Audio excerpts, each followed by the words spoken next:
In the prestigious Oxford High School, 5 friends from wealthy families formed an unbreakable bond. Linda and Lillian are twins and heirs to a business empire. They were known for their captivating charm and identical bright smiles. Sharon, from a family of lawyers, was a bookworm with a sharp mind. Amanda, daughter of a renowned tech mogul, was a genius programmer and inventor. Lovett, daughter of a successful art dealer, was a creative force with a passion for painting. One day, they all landed in detention together, each punished for their respective pranks and mischief. As they worked on their assigned tasks, they discovered they shared privilege and similar upbringings. Linda and Lillian, used to getting attention, were drawn to Lovett's artistic talent. Sharon and Amanda, both introverts, connected over their love of science lab and technology. As they spent more time together, their differences faded, and their friendship grew stronger. Coming from families with high expectations, they supported each other through the pressures of school and family life. The 5 friends were thrill seekers, always on the lookout for their next adrenaline fix. They loved playing rough games that pushed their limits and tested their skills. Their favorite pastime was urban exploration, where they would sneak into off-limits areas, like abandoned buildings, rooftops, and hidden tunnels. They'd navigate through treacherous terrain, avoiding obstacles and security patrols. They also enjoyed extreme sports like parkour, free-running, and street racing. Linda and Lillian, being twins, had a special bond that made them a formidable team in paintball and laser tag. Sharon, with her analytical mind, excelled in strategy games like Capture the Flag and escape rooms. Amanda, with his tech expertise, would often hack into security systems to gain access to restricted areas. Lovett, with her artistic flair, loved creating street art and graffiti in hidden corners of the city. Together, they lived for the rush of excitement and the thrill of living on the edge. The next day, the 5 friends gathered in the school cafeteria, chatting and laughing over their lunch. Lovett, looking concerned, leaned in close to the others. "Guys, I need to tell you something," she said, her voice barely above a whisper. "I overheard my parents talking last night about a game that's been causing a lot of trouble." "What kind of game?" Linda asked her curiously. "I'm not entirely sure," Lovett replied, "but they mentioned that it's been linked to a bunch of deaths. Apparently, people who play it become obsessed and start to do dangerous things." Sharon's eyes widened. "That sounds creepy. What's the game called?" Lovett hesitated, looking around nervously. "I don't know if I should say. My parents seemed really worried, and they want me to stay away from it." Amanda's eyes lit up with excitement. "Come on, Lovett, spill the beans. We can handle it." Lovett glanced around the canteen, making sure no one was listening. "Okay, but you have to promise not to tell anyone else. It's called The Summoning." The others stared at Lovett in disbelief, their expressions ranging from skepticism to outright dismissal. "No way, Lovett, you're just making that up," Linda said, chuckling. "Yeah, right, a game that's killing people."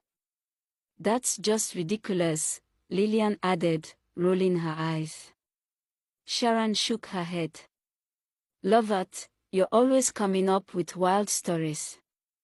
This one's just too far-fetched." Amanda snorted. "You're not serious, are you?" "Summoning. Sounds like some cheesy horror movie title." Lovetta's face fell, hurt by her friend's disbelief. "I'm telling you, I heard my parents talking about it. They were serious, and they seemed really scared."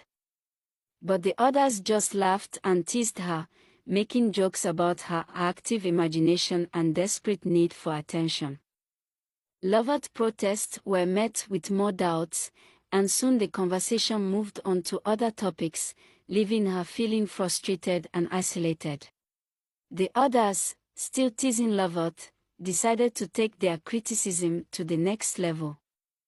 "Okay, Lovett, if you're so sure about this game, let's make a bet," Amanda said, a mischievous grin spreading across her face. "Yeah, if it's true, we'll all apologize and admit you're right," Lillian added, her eyes sparkling with amusement. "But if it's a lie, you have to kiss." Amanda paused, looking around the canteen before pointing to a student in the corner. "Bruno." The others burst out laughing at the suggestion, and Lovetta's face turned bright red with embarrassment. Bruno was indeed one of the ugliest students in school, with a reputation for being awkward and annoying. Lovett protested, "That's not fair. You guys are just trying to humiliate me." But the others were relentless, egging her on to accept the bet.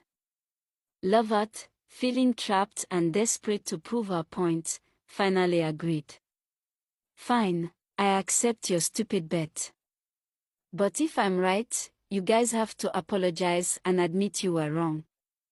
The others cheered and high-fived each other, boldly confident that Lovett would lose the bet.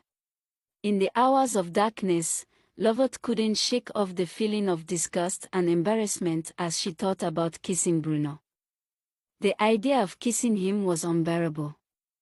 Her mind was racing with thoughts of the bet and the humiliation she would face the next day.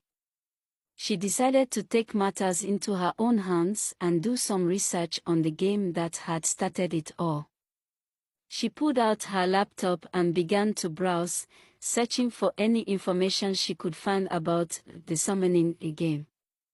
As she scrolled through websites and forums, she started to realize that there was more to the game than she had initially thought. Players were sharing their experiences, talking about strange occurrences and unexplained events that had happened after playing the game. Some even claimed to have seen shadowy figures lurking in the corners of their rooms. Lovetta's heart raced as she read through the post.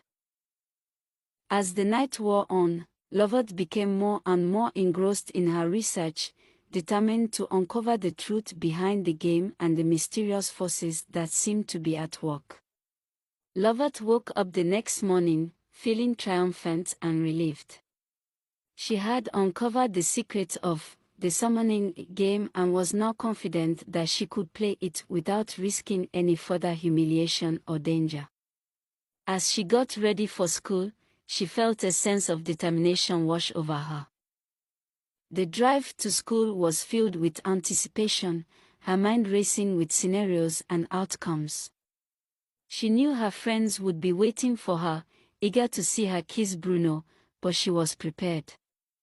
She took a deep breath, her heart pounding with excitement and a hint of nervousness, as she marched into the fray, ready to face whatever the day might bring. As the final bell rang, signaling the end of the school day, the friends gathered in the parking lot, eager to embark on their adventure.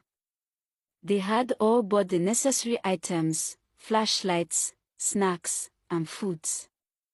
They settled into their seats and the excitement was palpable.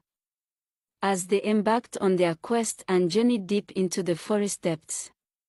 When they finally arrived at the haunted house, the group couldn't help but feel a sense of fear and nervousness. The group hesitated, no one wanting to take the lead, but Lovett, gathered courage, stepped forward, and with that, she pushed open the creaking front door, and they stepped into the unknown.